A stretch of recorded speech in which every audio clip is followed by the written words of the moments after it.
to Zack, Lwin.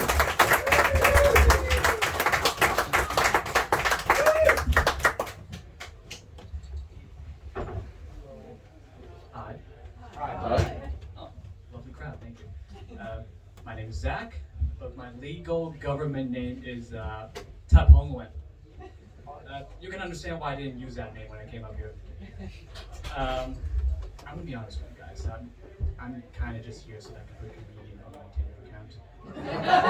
Twitter account. I meant to say Twitter, not Tinder. It's my wife here. Thank God she hates my comedy. Trouble. Just to be on the safe side, let's move to more marriage-friendly content, shall we? It's fucking cold outside. It's awful. You don't understand. I came from a country with consistent 32 degrees of blistering Asian heat. Currently it's 3 degrees. That is a 29-degree difference. That's how you know I'm Asian, by the way. Quick maths. I came here December 2021, which was awful. I thought, never again. I'm never gonna let that happen to me. How naive was I? So I went on Google, I'm like, how do I stay warm in winter? And one of the tips was, grow a winter beard. You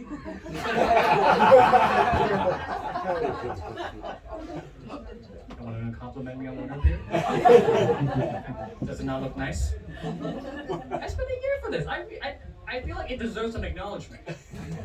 My body went deep inside my DNA, checked all of it, checked the gene pool, checked my ancestry, my family tree, and it said, you get 3 little hairs on your chinny chin chin, and you're gonna love it.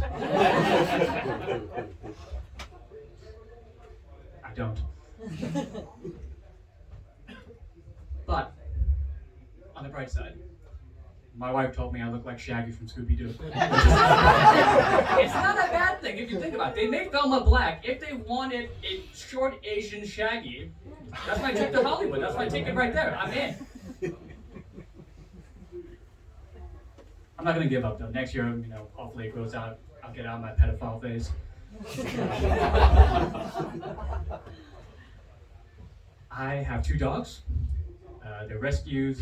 I have a little chihuahua named Mochi and a staffy named Hazel. And I've learned a lot from them. I've learned that dogs can show you they love you in many different ways. Kisses, cuddles, playtime, whatever. I also learned that they can tell you that they hate you in many different ways. And my staffy Hazel is a massive cunt. I take her out back to take a shit, and I'll do some physical action. I'm sorry for the people in the back. Hopefully, I won't shit myself as I do this. Like any other dog, they would squat down, do their thing, flat, done. But what she does when she's upset, particularly when she's upset at me, because she's capable of doing the standard dog shit, as she shits, she starts moving and looks at me in the eye as she does so, just so that she knows that I know exactly what she's doing. And she stopped and walked away and watched me pick her shit up across the garden. Last Saturday, however, she was particularly upset with me. So as I went down to pick it all up, I got up, I was like, oh, done and dusted. She went for a second round. She was so mad that she decided, you know what, I'll keep some in the chamber for next time. She never does this for my wife. This is the equivalent of if your child makes a mess and you're picking the bait, cleaning everything up, and the kid just went, missed a spot. I can take that kid to the shelter myself.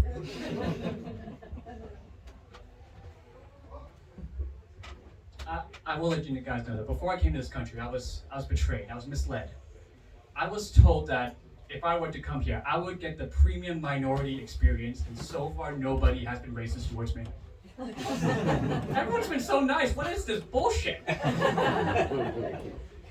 How will I write a juicy autobiography decades down the line when no one says a word that would be redacted on television at me? This is not good. I have been asked if I was a slave, though. That was very weird. It was by a human rights investigator, which makes it worse. This happened at my job. How was she there? She came over, had a tour around the building. Then she brings us into the meeting room one by one, randomly. I'm one of 2 minorities in an entirely white building. There's no random about it.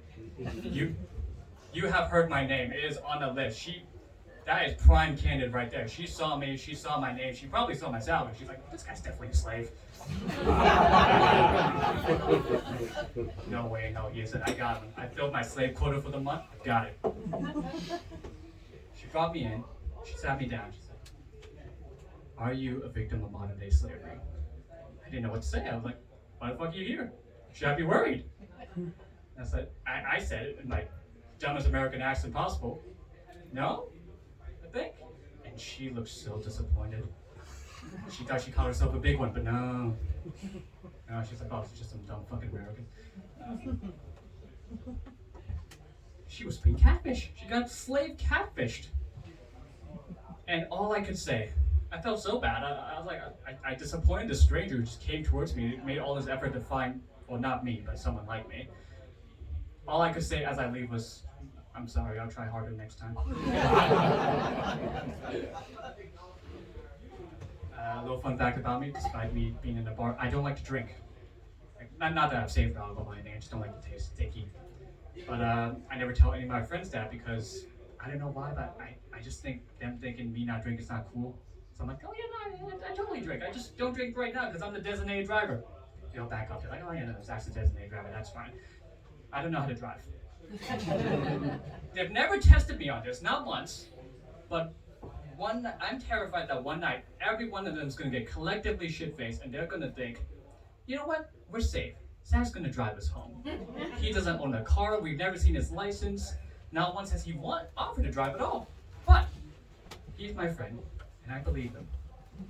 Fucking shouldn't. What will I do in that moment? Will I spill the beans, fess up, let them know that I am a flawed human being? I don't in fact drive? No. I will keep up this pointless charade that I made for myself, and I will get in that fucking car, and I'll let Jesus take the wheel. We'll see what happens.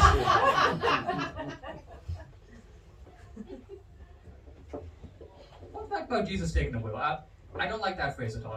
I'm not a big fan of it, because it's inaccurate. When did Jesus learn how to drive? Where is his provisional? I don't see that. Jesus take the reins, that's more accurate. He was on a donkey at some point, passenger seat, but still, he was on there. If you put Jesus in the car, you're gonna have bad troubles. And so, if you were gonna take anything from my show with you tonight, if you guys have a license or even a provisional, whatever, you can go to sleep with pride in your heart and a smile on your face, knowing that you can do at least one thing better than a God. If you can ride a bike, 2 things. Alright, that's it for me. My name is Zack. Thank you very much.